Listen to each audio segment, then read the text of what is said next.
we're kicking off the Evolving with AI series today. And one thing I can tell you is it's going to be a very interesting journey. And the reason for that is because we're going to be covering it from different perspectives. And one of the themes or some of the key themes we're going to be talking about is we'll be looking at the dark side, the bright side, and the human side as it relates to artificial intelligence. Now, in terms of the dark side, as you've seen, there's a number of different experts and people who are going on to different platforms and talking about, the doom and gloom in terms of the future. And so, for example, even somebody like Elon Musk and most of the tech giants are saying there's soon going to be a time when there are going to be no jobs left, and people will struggle to find their meaning in life. And he keeps on giving the example of somebody could grow vegetables in their garden instead of trying to get it from the supermarket.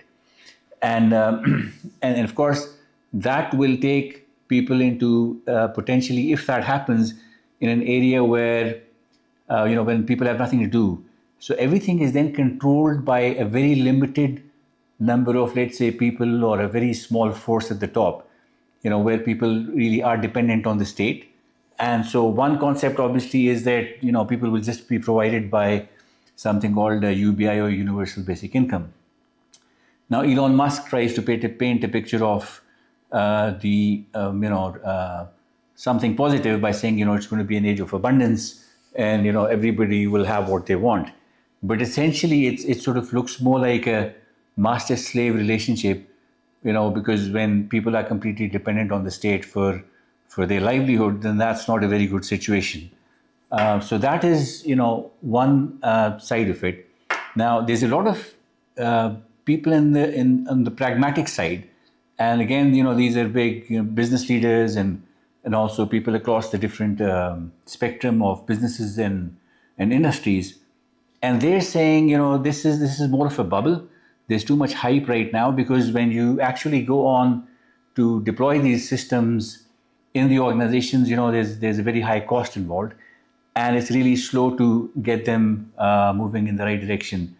So it's a kind of a bubble, just like we had the internet bubble, which is gradually just going to burst, because there's so much investment going on at the top, which is unreal, and it feels like that because that is like circular spending. It is a very limited number of 3-4 huge tech giants who keep exchanging money between themselves, whether it is Nvidia or Meta or XAI from Grok. So these companies are apparently investing billions of dollars, but it's like a circular spend, because all of that money is revolving within these large organizations. Having said that, the governments are very aggressively investing into this. I mean, we look at the US government, a lot of other governments across the world, they do understand that this is something which is really, really significant. And similarly, China again is surprisingly with an open source model. The last thing you would expect from a country like China is to have an open source model, and they've come up with an open source model, and they're challenging all the existing big giants on the tech side. And so, but if you go on and look towards the brighter side, it is a reality that most people have just started embracing AI at an individual level. So a lot of people, almost most people will have already begun to use it for not just finding information, but at times getting let's say some basic advice on the medical side, on the legal side, and it's getting really, really good, and it's getting better at what it does. And so historically, so for example, if you want to do some research, you would require a long time. But now, with the right kind of prompt and with the right kind of questions, you begin to get that information a lot faster. Now, since the social side is going to be the most important side, because obviously it affects all of us, and the objective of that is we would like to preemptively understand what is going around us and react in a way which is positive and good, and come out at the end of all of this as better human beings, as stronger, as more positive people. So for that social impact piece, we've come up with the concept, we've pioneered this, and this could also be used as almost like a trademark. We kept on thinking in terms of what would be the best and easiest model to be able to talk about the social side of things. And so instead of making it very philosophical, and instead of talking about the stereotype kind of self improvement things, we thought of coming up with a model. This ideal model that we need to have is going to be a gold standard of human excellence, and I thought we'll call it the Platinum Man.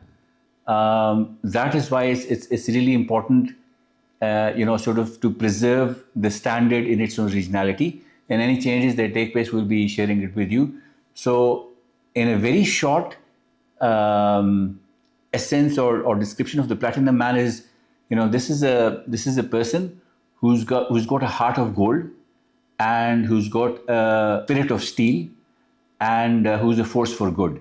Okay, so essentially it encapsulates or captures the best attitudes that we've seen, from the beginning of time. Now, of course, the starting point of the Platinum Man is going to be the fact that he's powered by knowledge and wisdom.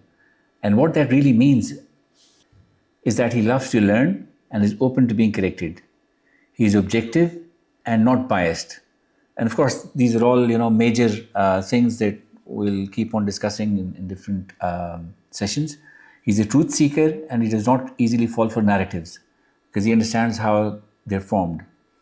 Another important thing is that he lives a real healthy social life, not an online one. And last but not the least is, in terms of his core values, he's driven by fairness and justice, even if it goes against himself or his friends and family. And coming to the heart of gold, now what that would entail is he does not ridicule others. He avoids vulgar language. He's dedicated to his parents and family. He's respectful to the elders, and he's kind to the young. He respects privacy and confidentiality, and he does not pry in other people's lives. He's focused on self-improvement instead of criticizing others. And of course, last but not the least, it's incredibly important in life in general, but especially when major changes are happening around you, is this Platinum Man, he's got to have a spirit of steel. And of course, what that means is that he's physically and mentally strong, but at the same time, he's humble in his attitude. He bounces back wiser and stronger after every failure. He's got the courage to accept mistakes, and he's cool-headed in crisis and in battle. So this is the baseline Platinum model, let's say version 1. And we'd love to get your views, and we'd love to incorporate the feedback from you and continue to improve on this basic standard.